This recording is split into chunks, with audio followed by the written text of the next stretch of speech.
مشکل تو بہرحال ہے، رابطے کٹ گئے، گھروں میں لوگ بیٹھے ہیں، پریشانیاں ہیں، کاروبار بند ہیں، باہر نہیں جا سکتے، بور ہو جاتا تھا بندہ، کو پارک بچوں کو لے گیا، بچے بھی گھر میں ہیں، تو پریشانی تو نیچرل چیز، گھر میں بیٹھے ہیں، یقیناً بچے ہمارے ساتھ ہیں، بے شک، بیوی، رشتہ دار، ماں باپ اگر ہم کٹھے رہتے ہیں تو ہمارے ساتھ موجود ہیں. اچھا، حکومت ہمارے پیچھے کھڑی ہے، رابطے ہیں، موبائل فون ہے، ہم ایک دوسرے کے ساتھ رابطے میں ہیں، گھر میں کھانا بھی کھانا موجود ہے، ہے کھا رہے ہیں. الحمدللہ. اچھا، میں آپ کو ایک اور بات کی طرف اشارہ کرنا چاہتا ہوں کہ اللہ کے نبی حضرت یونس علیہ الصلوۃ والسلام، اچھا ان کے اوپر ایک موقع ایسا آیا کہ وہ مچھلی کے پیٹ میں ہیں. ہم نے واقعہ سنا ہے، معروف واقعہ ہے. واہ سبحان اللہ، مچھلی کے پیٹ میں، کیسا ریفرنس ہے شاندار. میں کبھی سوچتا ہوں کہ لاک ڈاؤن کی، اس سے لاک ڈاؤن کہتے کس کو ہیں، شاید ہمیں اس مچھلی کے پیٹ سمجھ میں آئے گا. میں کبھی صبر کرتا ہوں کہ اس مچھلی کے پیٹ میں دیکھو، انسان سب سے پہلی بات تو یہ ہے کہ سانس نہیں آتا ہوگا یا آتا ہوگا، یعنی وہ کھلی فضا میں سانس نہیں لے رہے، مچھلی کے پیٹ میں سانس لے رہے ہیں. وہ کتنی آکسیجن ہوگی ایک بات. اس کے بعد اس کے اندر ہوا وہ جو بھی وہ انتڑیاں ہیں اور جو کچھ بھی ہے، وہ سمیل ہے. اچھا، پھر اندھیرا ہے. پھر اس کو قرآن نے کہا کہ اندھیرے ہیں، تو انہوں نے کہا کہ سمندر کی تہہ میں بھی ہیں، رات کا اندھیرا، مچھلی کے پیٹ کا اندھیرا ہے. اچھا، کوئی رابطہ نہیں ہے باہر، آپ زمین پہ نہیں ہیں، آپ پتہ نہیں کہاں ہیں. اچھا، دنیا میں کسی بندے کو نہیں پتا کہ آپ کہاں پہ ہیں. اللہ اکبر، کوئی رابطہ نہیں ہے. صرف ایک ہستی کو پتا ہے کہ آپ کہاں پہ، اس سے رابطہ جڑا ہے. اس کائنات کے اس بندے کا جس کو کوئی نہیں جانتا، اس کے وہ کشتی والے بھی نہیں جانتے، جن کے کہنے پہ وہ سمندر میں کودے تھے، کہ اب ان کو بھی نہیں پتا کہ وہ بندہ کہاں پہ. انہوں نے کہا کہ مچھلیاں کھا کو گئی ہوں گی، مچھلی کھا بھی لیا ہوگا، لیکن وہ مچھلی کے پیٹ میں زندہ ہے، اس کا کسی کو نہیں پتا ہے دنیا میں سوائے اس کے اللہ رب العالمین وحدہ لا شریک.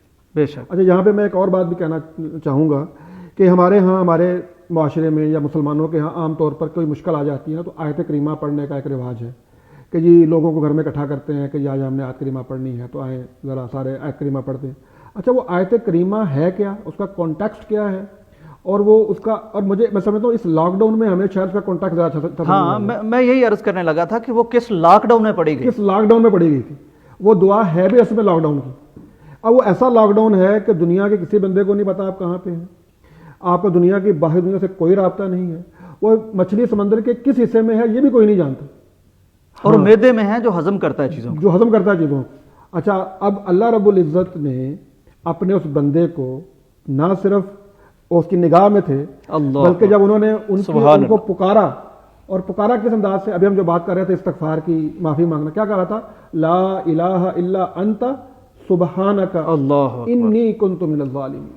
تو پاک ہستی ہے، تیرے سوا کوئی الہ غلطی میری ہی ہے، گناہ میرا ہی ہے، تیرے سوا کوئی الہ نہیں ہے، سبحان اللہ، تو پاک ہے اللہ، میں ہی اپنی جان پہ ظلم کرنے والا ہوں.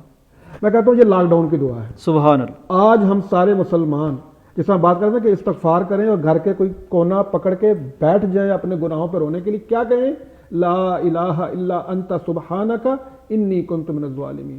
جو صاحب اس کا جواب کیا آیا، سبحان اللہ، فاستجبنا لہ. سبحان اللہ. ہم نے ان کی دعا سن لی.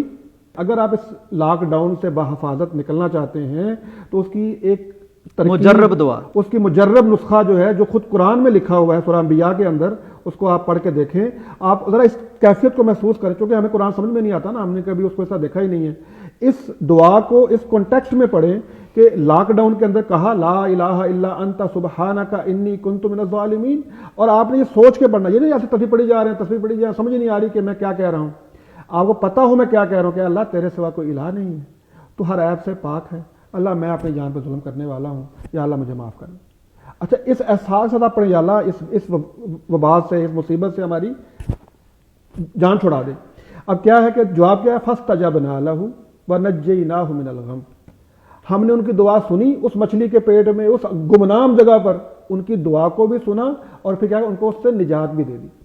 اور ایک جگہ یہ بھی آتا ہے فخر صاحب کہ اگر وہ اس وقت تسبیح نہ بیان کرتے تو قیامت تک وہیں رہتے. یعنی لاک ڈاؤن میں اگر آپ آ گئے ہیں تو نسخہ کیمیا اس لاک ڈاؤن سے نکلنے کی کنجی. یہ آپ نے ماشاءاللہ بڑی خوبصورت بات کہی کہ ہمیں اس بات کا بھی اندازہ ہو کہ اگر ہم نے اس لاک ڈاؤن کے اندر اپنے رب کو نہ پکارا، اس کی پاکی بیان نہ کی، اور اپنے گناہوں پہ استغفار نہ کی اور نہ روئے، تو پھر جو ہے یہ مشکل تو پھر ہمیں بہت بڑی لگے گی. لیکن اگر ہم نے کبھی یہ رویہ اپنا لیا جو کہ حضرت یونس علیہ السلام نے مچھلی کے پیٹ میں اپنایا، تو انشاءاللہ ہمارا ایمان ہے کہ اللہ تعالیٰ نے جس طرح یونس علیہ السلام کی بات مچھلی کے پیٹ میں سنی تھی، اللہ ان حالات میں بھی ہماری جو ہے آواز کو سنے گا، ہماری پکار کو سنے گا، اور ہمیں اس ماحول سے، اس حالات